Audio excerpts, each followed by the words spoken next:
हाँ मैडम। देखिए, आज हम लोग विस्टास का दूसरा पार्ट द टाइगर किंग इसके बारे में पढ़ेंगे बेटा। ठीक है। इस पार्ट को लिखा है काल्की ने, जो एक तमिल लेखक हैं। ये एक प्रसिद्ध उपन्यासकार, कहानीकार और जर्नलिस्ट, पत्रकार थे। ठीक है। इन्होंने इस पार्ट में बताया है कि जंगली जानवरों के प्रति मानव दृष्टिकोण क्या है। पाठ पढ़ने से पता लगता है कि जब आप अपने जीवन में पद, प्रतिष्ठा, धन, संपदा अर्जित कर लें तो बहुत सावधानी पूर्वक विचार पूर्ण होकर के आप अपने जीवन को आगे बढ़ाएं। अन्यथा सलमान खान बनना पड़ेगा, शादी नहीं कर पा रहे हैं, ये पोजीशन हो जाती है बेटा। अगर सोच समझ करके आप आगे नहीं बढ़ोगे तो जीवन कष्टकर हो जाएगा बेटा। ठीक है। ये उस समय जब आपके पास नाम प्रसिद्धि आ जाए। तो सीधे पाठ शुरू करते हैं बेटा। द टाइगर किंग नामक पाठ के लेखक बताते हैं कि इस पाठ का जो हीरो है वह प्रतिबंधपुरम के महाराजा। इनको 9 नामों से जाना जाता है। खिलेदार मेजर, जमेदार जनरल, सतव्याघ्र संहारी, महाराजाधिराज विश्वभवन सम्राट, सर जिलानी जंग बहादुर, MAD, ACTC, CRC के, और संक्षेप में अगर कहा जाए तो इनका नाम है द टाइगर किंग। इनको टाइगर किंग क्यों कहा गया, इस बात को बताने के लिए काल्की हम लोगों के सामने प्रस्तुत हुए। वह कहते हैं कि मैं कहानी के एक एक पहलू को आपके सामने प्रस्तुत करूंगा। यहाँ तक कि द्वितीय विश्व युद्ध में स्टुका बम्बार जो था, बमवर्षक विमान, उसकी धमकी में भी आने वाले नहीं। ये यानी कि उसकी धमकी भी इनको इनके मार्ग से विचलित नहीं कर सकती। इसका मतलब यह कहानी के प्रत्येक पहलू को हम लोगों के सामने प्रस्तुत करने जा रहे हैं। ठीक है।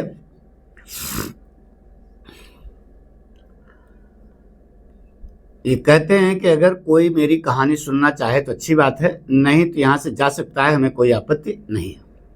इस कहानी के शुरू करने के पहले लेखक कहता है कि यह बात बता देना बहुत जरूरी है कि जो लोग टाइगर किंग के बारे में पढ़ते हैं या सुनते हैं, उसके अदम्य साहस के लिए वह सभी उससे आमने सामने मिलना चाहते हैं, जो असंभव है, क्योंकि टाइगर किंग अब इस संसार में नहीं है।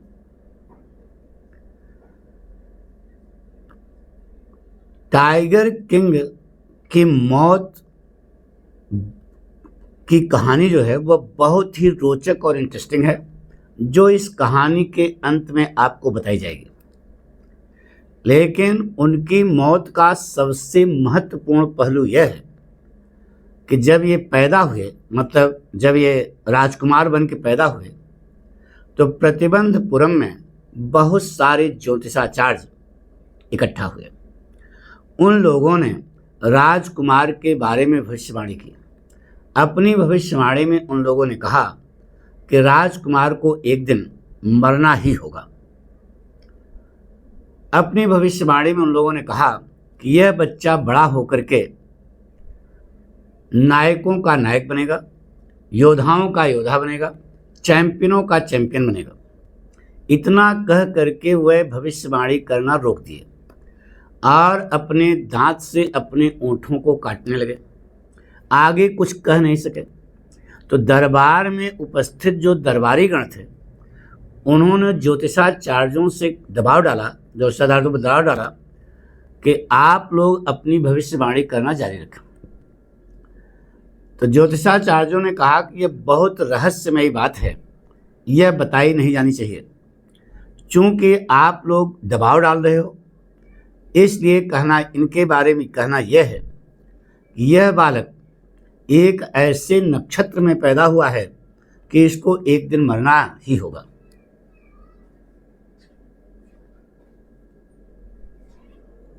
पूरी बात सुनो ना। इस बात को सुन करके 10 दिन पहले पैदा हुआ जिलानी जंग बहादुर, अभी जो 10 दिन पहले पैदा हुआ, अचानक उसकी जुबान से कुछ अद्भुत शब्द निकल पड़े। वह बोल पड़ा, हे बुद्धिमान पैगंबरों। इस आवाज को सुनकर के दरबार में उपस्थित जो लोग थे वह स्तंभित और आश्चर्यचकित रह गए। वह एक दूसरे की ओर आंखें फाड़ फाड़ करके देखने लगे, आंखें मिचका करके एक दूसरे से पूछने लगे, क्या तुमने कहा ये सब? इतने में फिर 10 दिन पहले पैदा हुआ जिलानी जंग बहादुर बोल पड़ा कि हे बुद्धिमान पैगंबरों, यह कोई नहीं है, मैं हूं जिन्होंने इस बात को कहा है। अब तो बात बिल्कुल क्लियर हो गई कि यह आवाज़ कहाँ से आ रही थी। यह आवाज़ उस 10 दिन पहले पैदा हुए जिलानी जंग बहादुर की जुबान से आ रही थी। मुख्य ज्योतिषाचार्य स्तंभित और आश्चर्यचकित रह गए। अब उन्होंने अपना चश्मा उतारा और बच्चे की ओर ध्यानपूर्वक देखने लगे। उस बच्चे ने अपना कथन जारी रखा। उसने कहा कि हे बुद्धिमान पैगंबरों, जो पैदा हुआ है वो तो एक दिन मरेगा ही। इस सच्चाई को जानने के लिए आप लोगों के भविष्यवाणी की आवश्यकता यहाँ नहीं है। बात तो तब बनती जब आप यह बताते कि मैं मरूंगा कैसे। इस प्रकार से पक्षी की तरह की आवाज में 10 दिन पहले पैदा हुई जिलानी जंग बहादुर ने पूछा। इस प्रश्न को सुन करके मुख्य ज्योतिषाचार्य ने अपने नाक पर अपनी अंगुली रखी और कहा कि यार, ये अभी 10 दिन पहले पैदा हुआ और अपना मुंह खोल रहा है बोलने के लिए। इतना नहीं बल्कि बुद्धिमत्ता पूर्वक प्रश्न भी पूछ रहा है। यह तो युद्ध क्षेत्र में के ऑफिस से निकले हुए समाचार की तरह, जिस पर विश्वास ही नहीं किया जा सकता। अब बात तो आ गई मुख्य ज्योतिषाचार्य के ऊपर ना। तो मुख्य ज्योतिषाचार्य ने कहा, अपनी भविष्यवाणी की व्याख्या की, उन्होंने कहा कि यह बालक बैल नक्षत्र में पैदा हुआ, वृषभ नक्षत्र में पैदा हुआ। बैल और चीते में दुश्मनी होती है। इसका मतलब इस बच्चे की मौत किससे होगी? चीते से होगी, टाइगर से होगी। अब आप लोग ये सोचोगे कि मुख्य ज्योतिषाचार्य की जुबानी टाइगर शब्द को सुनने पर वह बालक डर गया होगा। ऐसा नहीं होगा। मुख्य ज्योतिषाचार्य की जुबानी टाइगर शब्द को सुनने पर वह बालक गुर्रा पड़ा, जो भी 10 दिन पहले पैदा हुआ था। उसने कहा, हे चीतों, सावधान हो जाओ। यह समाचार प्रतिबंधपुरम राज्य में आग की तरह फैल गया। लेकिन यह अफवाह जो है पूरे प्रतिबंधपुरम राज्य में आग की तरह फैल गई। अब आप ये कहोगे कि यह तो झूठ था। नहीं, कहानी के अंत में आपको यह पता लगेगा कि यह जो अफवाह थी यह किसी सच्चाई पर आधारित थी। कालकी के अनुसार जिलानी जंग बहादुर दिन प्रतिदिन लंबा और तगड़ा होता गया, ताकतवर होता गया। उसके बचपनावस्था में इस कहानी के अलावा और कोई विचित्र घटना नहीं घटित हुई। उस बालक ने अंग्रेजी गाय का दूध पिया। एक अंग्रेज आया के द्वारा उसका पालन पोषण किया गया। एक अंग्रेज उसे आकर के अंग्रेजी पढ़ाया करता था। वह अंग्रेजी फिल्मों के अलावा और कुछ नहीं देखता था। जब वह बालक पूरे भारतवर्ष के राज्यों के राजकुमारों की तरह उसका भी पालन पोषण खूब अच्छे ढंग से हुआ। जब वह बालक 20 साल का हुआ तो उसका राज्य जो अभी कानून के अधीन था, न्यायालय के अधीन था, उसके हाथों में समर्पित कर दिया गया और वह प्रतिबंधपुरम का महाराज बन बैठा 20 साल की अवस्था में। चूंकि प्रतिबंधपुरम के रहने वाले लोगों को ज्योतिषाचार्य की भविष्यवाणी याद थी, तो वह गली में, चौराहे पर, हर जगह उस भविष्यवाणी के बारे में चर्चा करने लगे। धीरे धीरे यह बात महाराज के कान तक पहुंची। महाराज ने भी सुन लिया इसको। लोगों ने यह सोचा कि अभी तो ये बालक था, लेकिन अब सिंहासन पर बैठ गया है, तो अब इसको जो है चीता पलटाएगा। इस प्रकार की चर्चा जब महाराज ने सुनी तो प्रतिबंधपुरम के राज्य में बहुत सारे जंगल थे। उन जंगलों में बहुत सारे चीते थे और राजा साहब को पुरानी कहावत याद थी कि आत्म सुरक्षा में कोई भी व्यक्ति गाय की हत्या कर दे तो कोई दोष नहीं होता। तो आत्म सुरक्षा में चीते की हत्या करने में कोई विरोध न होता। इसलिए महाराज खुद चीते का शिकार करने निकल पड़े। जब महाराज ने अपना पहला चीता मार लिया, यानी पहला चीते का शिकार करने में सफल हुए, तो उन्होंने अपने हृदय में असीमित खुशी की अनुभूति की। भाव विभोर हो गए, पुलकित हो गए। उन्होंने राज्य के मुख्य ज्योतिषाचार्य को बुलाया और उनके सामने उस मरे हुए चीते के शरीर को रख दिया और पूछा कि महाराज आप अब क्या करना चाहते हो। ज्योतिषाचार्य से पूछा कि आप करना क्या चाहते हो।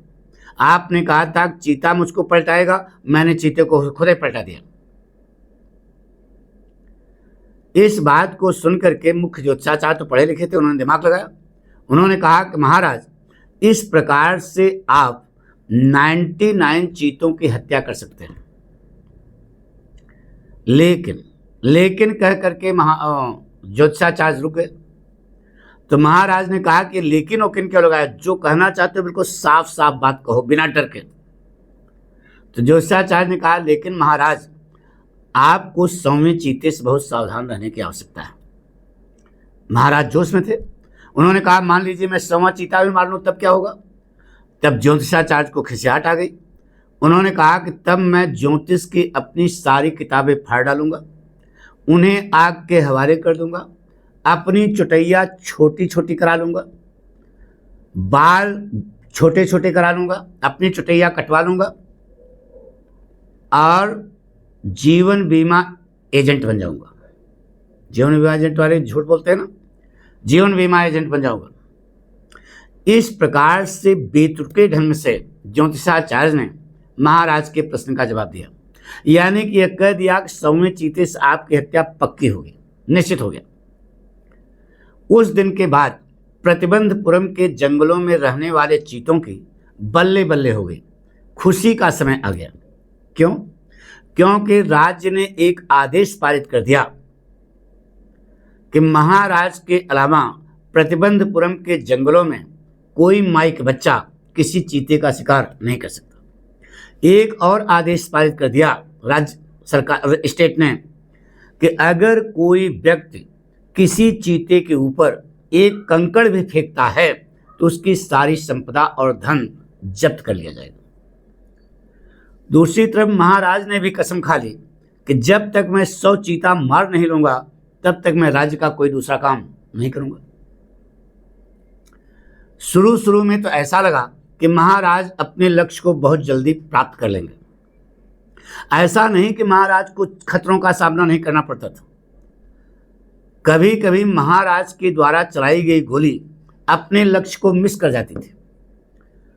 और उस जमाने में गजहुआ बंदूक होती थी, भर के चलाई जाती थी। अब जब तक ये बंदूक में बारूद भरेंगे तब तक वो चीता अटैक कर देता था। महाराज को ऐसे समय में खाली हाथ चीते से लड़ना पड़ता था। चूंकि महाराज ताकतवर थे, लंबे तगड़े थे, हर बार विजय किसकी होती थी? महाराज की। यानी कि एक बार तो ऐसा हुआ कि ऐसा लगा कि महाराज के हाथ से उनका राज्य जो है फिसल जाएगा, निकल जाएगा। क्यों? क्योंकि एक अंग्रेज उच्च अधिकारी प्रतिबंधपुरम आया। वह चीतों का शिकार करने का शौकीन था और चीते के बगल में अपने द्वारा मारे गए चीते के बगल में खड़े होकर के फोटो खिंचवाने का भी शौकीन था। तो यह स्वाभाविक सी बात थी कि जब वह प्रतिबंधपुरम पहुंचा तो उसने चीतों का शिकार करने की इच्छा व्यक्त की, लेकिन महाराज अपने संकल्प पर दृढ़ रहे। उन्होंने चीतों का शिकार करने के लिए उस अंग्रेज अधिकारी को इजाजत नहीं दी। महाराज ने उस अंग्रेज अधिकारी के सामने बहुत सारे प्रस्ताव रखे। कहा कि मैं दूसरे शिकार के लिए आपकी व्यवस्था कर सकता हूं। आप चाहें तो सूअर का शिकार कर सकते हैं, आप चाहें तो चूहे का शिकार कर सकते हैं, और अगर मच्छर का शिकार आप करना चाहें तो हम लोग उसकी मदद करने के लिए आपकी मदद करने के लिए तैयार हैं। मजाक उड़ाया। लेकिन चीते का शिकार करना आपके लिए यहां पर असंभव है, मना कर दिया। तो अंग्रेज अधिकारी का जो सचिव था उसने दीवान साहब के माध्यम से महाराज के पास एक संदेश भेजा कि हमारा अधिकारी जो है, हमारा अफसर जो है, वह खुद चीते का शिकार करना नहीं चाहता। एक्चुअल शिकार महाराज करें। मेरे अधिकारी के लिए तो महत्वपूर्ण बात यह है कि वह उस मरे हुए चीते के बगल में खड़े होकर अपने हाथ में एक बंदूक लेकर के फोटो खिंचवाना चाहता है, बस। लेकिन महाराज ने उस अधिकारी के भेजे गए इस संदेश को भी मना कर दिया, क्योंकि उन्होंने सोचा कि अगर मैं इसे चीते का इस प्रकार करने की इजाज़त दे देता हूं तो जब दूसरे अधिकारी प्रतिबंधपुरम राज चीते का शिकार करने के लिए आएंगे तो उनको क्या जवाब दूंगा। इसलिए महाराज ने बिल्कुल साफ साफ मना कर दिया कि आप यहां चीते का शिकार नहीं कर सकते। अब चूंकि महाराज ने उस अंग्रेज अधिकारी की इच्छा को पूरा करने से मना कर दिया था, तो इनको लगा कि इनके हाथ से जो है राज्य फिसल जाएगा, क्योंकि अंग्रेजी हुकूमत थी। चलो तुम राजा नहीं, दूसरे कोई राजा हो जाएंगे। बात समझ रहे ना। तो फिर क्या हुआ, तो इस मैटर पर दीवान साहब और महाराज ने आपस में मंत्रणा की, मीटिंग की। उस मीटिंग का रिजल्ट यह हुआ कि तुरंत एक टेलीग्राम कलकत्ता के प्रसिद्ध ज्वेलर कंपनी के पास भेजा गया कि आप हीरे की बहुमूल्य अंगूठियों का अलग अलग डिजाइन में सैंपल भेजिए। राजा का आदेश था। राजा के आदेश के अनुसार 50 हीरे की बहुमूल्य अंगूठियां अलग अलग डिजाइन में प्रतिबंधपुरम महल पहुंच गई।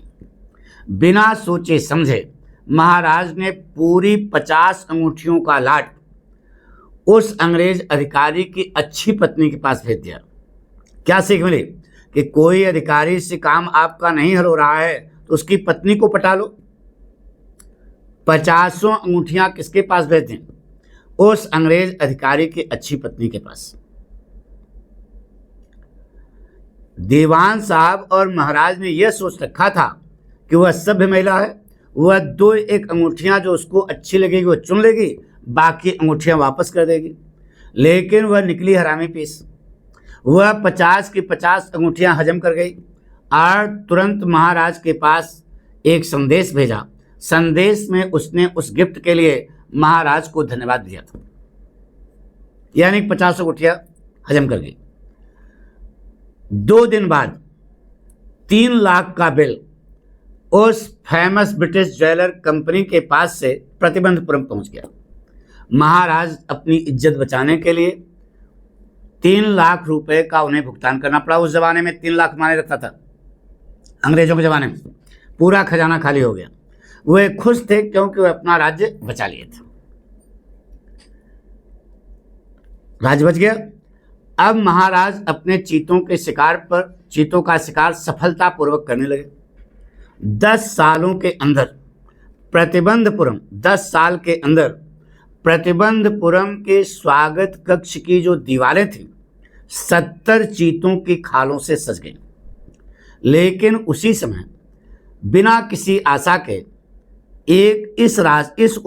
उनके उद्देश्य के रास्ते में एक समस्या खड़ी हो गई। प्रतिबंधपुरम के राज्यों में चीतों का अकाल पड़ गया। वे चीते कहाँ गए इसके बारे में किसी को पता नहीं। वे चीते फैमिली प्लानिंग कर लिए, या वे चीते आत्महत्या कर लिए, या वे चीते राज्य छोड़ करके भाग खड़े हुए, क्योंकि वे महाराज के हाथों मरना नहीं चाहते थे, बल्कि वे अंग्रेजों के हाथों मरना चाहते थे। पूरी बात समझ रहे? अब क्या हुआ, एक दिन, अब चीते हैं ही नहीं है तो किसको मारोगे।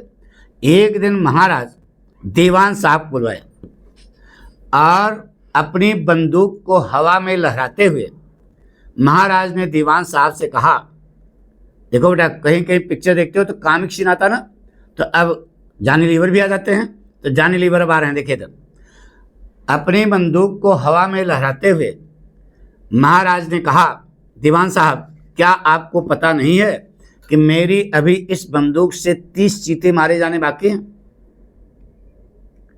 महाराज के हाथ में लहराती हुई बंदूक को देखकर दीवान साहब डर के मारे कांपने लगे। उन्होंने कहा, महाराज मैं चीता नहीं हूं, नहीं हमें पलटा दो। महाराज ने कहा, लंठे हो क्या, कौन मूर्ख तुमको जो है चीता कहता है। तो दीवान साहब ने कहा, नहीं नहीं महाराज, मैं बंदूक भी नहीं हूं, झकझोर रहे हो। महाराज ने कहा कि न तो तुम चीता हो और न ही बंदूक हो, मैंने तुमको यहां किसी दूसरे उद्देश्य से बुलाया। मैं अब शादी करना चाहता हूं। महाराज की जुबानी शादी के प्रस्ताव को सुनने पर दीवान साहब और हकलाने लगे, सही ढंग से बोल नहीं पाए। उन्होंने कहा, महाराज मैं अब 2 पत्नियों के बोझों तले पहले से दबा हूं, भला मैं आपसे शादी कैसे कर सकता हूं। महाराज खिसिया गए, कहा, लंठे हो क्या, बिल्कुल, मैं भला तुमसे शादी क्यों करूंगा, हरामी पीस हो क्या, मुझे तो चीता चाहिए। दीवान साहब ने कहा कि महाराज आपके पूर्वजों ने तलवार से शादी की थी, आप चाहें तो बंदूक से शादी कर लें, लेकिन आप चाहें तो बंदूक से शादी कर लें, लेकिन एक ही चीता इस राज्य के लिए, एक ही टाइगर किंग इस राज्य के लिए, राज्य को बर्बाद करने के लिए पर्याप्त है। इसे टाइगर क्वीन की कोई आवश्यकता नहीं। इस बात को सुनकर के महाराज जोर जोर से हंसने लगे। उन्होंने कहा कि दीवान साहब, न मैं तो चीते से शादी करूंगा और न ही मैं बंदूक से शादी करूंगा। मुझको तो एक मानव समाज की सुंदर सी कन्या चाहिए। इसलिए महाराज ने दीवान साहब के सर पर 2 जिम्मेदारियां सौंपी। पहली जिम्मेदारी यह कि आप जाएं और आसपास के जितने राज्य हैं उसमें चीतों की संख्या पता करिए। दूसरी जिम्मेदारी यह है कि जिस राज्य में ज्यादा चीते हों उस राज्य के राजघराने में अगर कोई सुंदर राजकुमारी हो उससे मेरा कांटा फिट करा दो, मेरी शादी करवा दो। दीवान साहब महाराज के काम पर लग गए, उनके आदेश का पालन किया और तुरंत ही पता कर लिया एक ऐसा राज्य जहां पर चीतों की संख्या ज़्यादा थी और उस राजघराने में एक राजकुमारी थी, उसी से कांटा फिट करके इनकी शादी करा दी। अब जब जब महाराज अपने ससुराल जाते 5-6 चीता पलटा के चले जाते। इस प्रकार से प्रतिबंधपुरम महल के स्वागत कक्ष की दीवारें 99 चीतों की खालों से सज गईं। महाराज अब केवल एक चीता बचा था 100 की संख्या बराबर करने के लिए। महाराज बहुत चिंतित थे। क्यों? क्योंकि तब तक उनके ससुराल के राज्य में भी चीतों का अकाल पड़ गया। 100वां चीता कहाँ है यह पता करना मुश्किल था। 100वां चीता कहाँ है यह पता करना मुश्किल था, लेकिन अभी भी एक चीता मारे जाने की आवश्यकता थी। अगर वह 100वां चीता महाराज मार लेते तो हो सकता था कि वह चीतों का शिकार करने बंद कर देते, क्योंकि वह सारे भय से मुक्त हो जाते, क्योंकि 100वें चीते तक खतरा था। महाराज बहुत ज्यादा परेशान थे।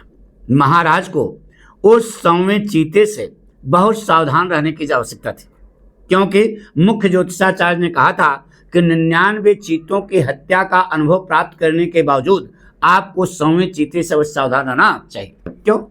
बात सही थी, क्योंकि चीता एक जंगली जानवर होता है और प्रत्येक व्यक्ति को चीते से चौकन्ना रहना चाहिए। तो महाराज को भी चौकन्ना रहना चाहिए था, लेकिन वह 100वां चीता कहाँ है यह पता करना मुश्किल था। काल्की कहते हैं कि चीते का दूध पाना आसान था, लेकिन जिंदा चीता कहाँ यह पता करना मुश्किल था। बहुत परेशान थे कौन? महाराज। एक दिन जब महाराज दुख की दरिया में डूबे हुए थे तो एक सुखद समाचार उनके पास आया। उन्हीं के राज्य में पहाड़ी वाले गांव से अचानक भेड़ें गायब होने लगी। गांव वालों ने आपस में मीटिंग की। मीटिंग में 2 आदमी थे, कादिर मियाँ साहब और बीर सामी नाइकर, जो भेड़ों को सीधे लील जाने के लिए फेमस थे। तो मीटिंग में गांव वालों ने उन दोनों से पूछा कि भैया तुम लोगों की हरामीपना तो नहीं है? तो उन लोगों ने हाथ जोड़ कहा, बाबूजी हमारा काम ये नहीं है। इसका मतलब ये बात पक्की हो गई कि इस काम पर कौन लगा था? चीता लगा था। अब गांव वाले भाग के आए प्रतिबंधपुरम पैलेस और महाराज को बताया कि महाराज हमारे गांव से भेड़ें गायब हो रही हैं। इस बात को सुन करके महाराज अपने हृदय में असीमित खुशी की अनुभूति किए और उन्होंने तुरंत एक आदेश पारित किया कि उस गांव के 3 साल के सारे कर्ज जो है माफ कर दिए जाएं। यह आदेश पारित करके वह तुरंत चीते का शिकार करने निकल पड़े और पहाड़ी वाले गांव के जंगल में जाकर के तंबू लगा दिया चीते का शिकार करने के लिए। अब चीता इतना हरामी पेश को सामने आवे ना, मानो कि वह अपने आप को जानबूझ करके छुपा लिया हो ताकि वह महाराज के इच्छा का मजाक उड़ा सके। दिन बीतते गए, चीते का कहीं नामो निशान नहीं। महाराज का क्रोध और महाराज की जिद अपनी पराकाष्ठा पर पहुंच गई, ताप पे पहुंच गई। ठीक है, बहुत सारे अधिकारी उनके क्रोध का शिकार बन गए और उन्हें नौकरी से हाथ धोना पड़ा। एक दिन महाराज का जब क्रोध अपनी पराकाष्ठा पर था तो उन्होंने दीवान साहब को बुलवाया और कहा, सुनो तुम जाओ राज्य में जमीन का कर दुगना कर दो। ऐसे समय में जनता जो है असंतुष्ट हो जाएगी। जनता क्या हो जाएगी? असंतुष्ट जाएगी और हमारा राज्य भी भारतीय राष्ट्रीय कांग्रेस के हाथ में चला जाएगा। तब दीवान की कोई पोस्टें नहीं बचेगी, तो तुम भी रिजाइन करके अपना आराम से बैठना घर पे। अरे लंट हो, दीवान बने हो तो बीठ राजा के लिए तुम एक सिर एक चीते की व्यवस्था नहीं कर सकते हो? हूँका इस प्रकार से किसने? महाराज ने दीवान साहब को हूँका। महाराज की जुबानी फटकार को सुनने पर शाम के समय जब दीवान साहब जंगल से घर वापस आ रहे थे तो उन्होंने सोचा, अब महाराज ने कसम खा ली थी कि जब तक वह 100वां चीता मैं मार नहीं लूंगा तब तक घर वापस नहीं जाऊंगा। तो महाराज तो वहीं जंगल में रहते थे और सब लोग घर आ जाते थे। 2-4 शिकारियों के साथ वहीं महाराज जंगल में पड़े रहते थे। तो महाराज की जुबानी फटकार को सुनने पर जब दीवान साहब शाम के समय घर वापस आ रहे थे तो रास्ते में उन्होंने सोचा कि अगर इस हरामी पीस राजा को चीता जल्दी नहीं मिला तो इसका परिणाम बहुत ही भयावह होगा। बहुत परेशान थे दीवान साहब, लेकिन उन्होंने राहत की सांस तब ली जब घर पहुंचे। जब घर पहुंचे तो उन्होंने पता लगा कि उन्हीं के घर में एक चीता छुपा करके रखा गया था, जो चीता मद्रास के पीपल पार्क से ले आया गया था, छुपा कर रखा गया था। उसी रात आधी रात के समय जब पूरा प्रतिबंधपुरम नगर शांतिपूर्वक सो रहा था तो दीवान साहब और उनकी बूढ़ी पत्नी दोनों चीते को खींच करके कार तक ले आए और धक्का देकर के कार की सीट पर बैठा दिया। दीवान साहब कार चलाते हुए वहां जंगल में पहुंचे जहां महाराज तंबू लगाए चीते का शिकार करने बैठे थे। थोड़ा पहले ही दीवान साहब ने कार रोक दी और चीते से नीचे उतरने के लिए कहा, लेकिन वहां चीते ने अपना सत्याग्रह शुरू कर दिया कि भैया हमको टच न करो, हम जहाँ बैठे हैं बहुत चौकस हैं, गुलगुल गद्दी है, यहीं आराम से बैठे हैं। उसने सत्याग्रह शुरू कर दिया, नीचे उतरने से मना कर दिया। कौन? चीते ने। अब दीवान साहब चीते को कार से बाहर खींचने में और जमीन में ढकेलने में पूर्णतः थक गए। अगले दिन क्या हुआ? वही चीता घूमते घूमते जंगल में वहां पहुंचा जहां महाराज तंबू लगाए बैठे थे। महाराज के सामने वह इस विनम्र मुद्रा में खड़ा हुआ, मानो कि महाराज से जानना चाहता हो, महाराज मेरे लिए आपका क्या आदेश? अपनी आंखों के सामने चीते को खड़ा देख करके महाराज खुशी से फूले नहीं समाये। अपनी बंदूक उठा करके लक्ष्य लेकर के चीते पर वार कर दिया। चीता वहीं पर ढेर हो गया।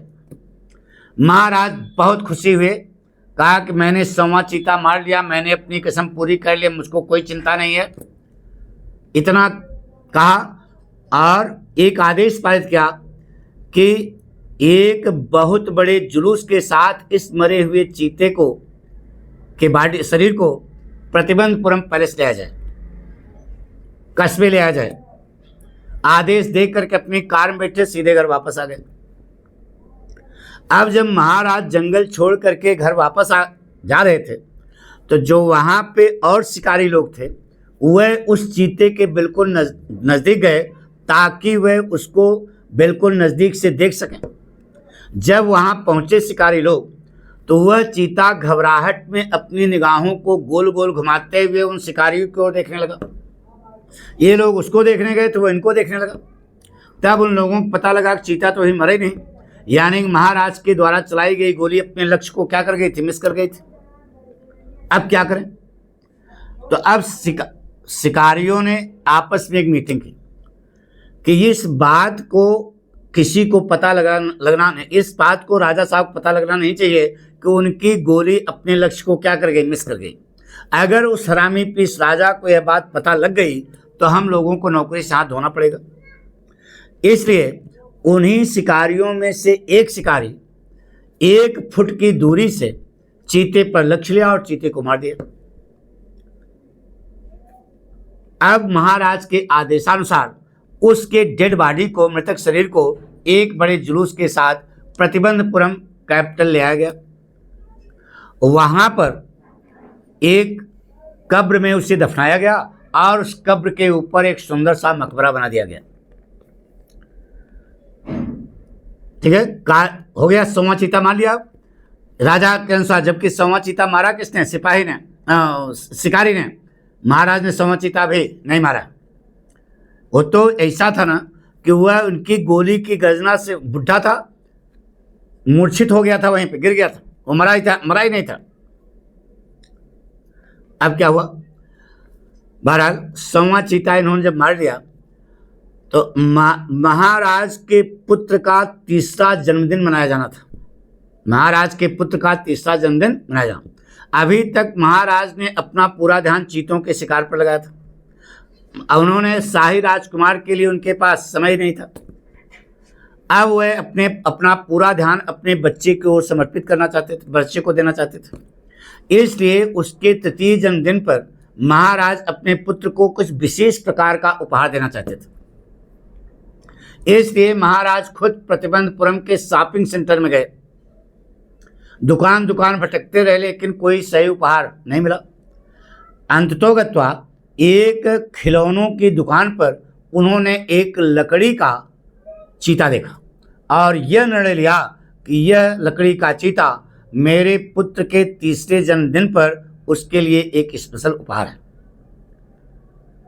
महाराज ने पूछा कि दुकानदार से पूछा कि इसकी कितनी कीमत है। उस लकड़ी के चीते की वास्तविक कीमत 9 पैसा थी। कितनी थी? 9 पैसा। लेकिन दुकानदार ने सोचा कि महाराज को वह इतना कम पैसा बताएगा तो इमरजेंसी नियम के तहत उसे दंडित किया जाएगा। अरे इतना हरामी पीस था, पूरे राज्य में इमरजेंसी लग गई थी कि राजा पागल है। इसलिए उसने कहा कि महाराज यह चीता कारीगरी का एक विशेष नमूना है, ऐसा चीता आपको संसार में कहीं नहीं मिलेगा। इस चीते की कीमत जो है 300 रुपया है। 9 पैसे की जगह कितना बताया? 300 रुपया। खूब मार्केटिंग किया उसने भी, लेकिन राजा भी हरामी पीस था। उन्होंने कहा अच्छा ठीक है, चलो यह तुम्हारी तरफ से मेरे बच्चे के जन्मदिन पर एक उपहार है। इतना कह करके राजा साहब चीते को उठाए और लेके चले जाए घर। उस जन्मदिन के दिन राजा साहब और उनका लड़का दोनों उस लकड़ी के चीते से खेल रहे थे। वह लकड़ी का चीता एक अकुशल बढ़ई के द्वारा बनाया गया था, क्योंकि उसके ऊपरी सतह पर लकड़ी की फांसें थी जो कील की तरह उभरी हुई थी। संजोग से एक फांस महाराज के दाहिने हाथ में घुस गई। अपने बाएं हाथ से उस फांस को बाहर निकाला और महाराज अपने पुत्र के साथ खेलना जारी रखे। अगले दिन पूरे हाथ में इन्फेक्शन फैल गया। 4 दिन के अंदर वह जो छोटी सी जरा सी जो लगी थी चोट, वह एक पीप वाला यानी पस वाला घाव बन गया। इलाके का कोई हकीम वैद्य उसको सही करने की स्थिति में नहीं था। तो 3 सर्जन, मद्रास से 3 प्रसिद्ध सर्जन प्रतिबंधपुरम बुलाए गए। उन लोगों ने महाराज के हाथ को चेक किया, आपस में मीटिंग की। मीटिंग में यह निर्णय लिया गया कि जब तक ऑपरेशन नहीं होगा तब तक महाराज सही नहीं हो सकते। तो उन तीनों ने महाराज के हाथ का ऑपरेशन किया वहीं महल में। ऑपरेशन करने के बाद जब ओटी से, ऑपरेशन थिएटर से वह तीनों डॉक्टर बाहर निकले तो उन्होंने कहा कि ऑपरेशन तो बहुत सफल रहा, लेकिन महाराज चले गए भैरव घाट, मतलब महाराज मर गए, वे महाराज को नहीं बचा सके। इस प्रकार से उस लकड़ी के 100वें चीते ने अपने 99 साथियों का क्या ले लिया, बदला ले लिया। ठीक है, यह पाठ हुआ बेटा। इस पाठ से आपको सीख मिलती है कि जब आपके पास नाम, प्रसिद्धि, समृद्धि सब कुछ आ जाए तो बहुत फूंक फूंक करके कदम रखना, नहीं तो समाज आपको मूर्ख या पागल कहेगा। थैंक यू बेटा।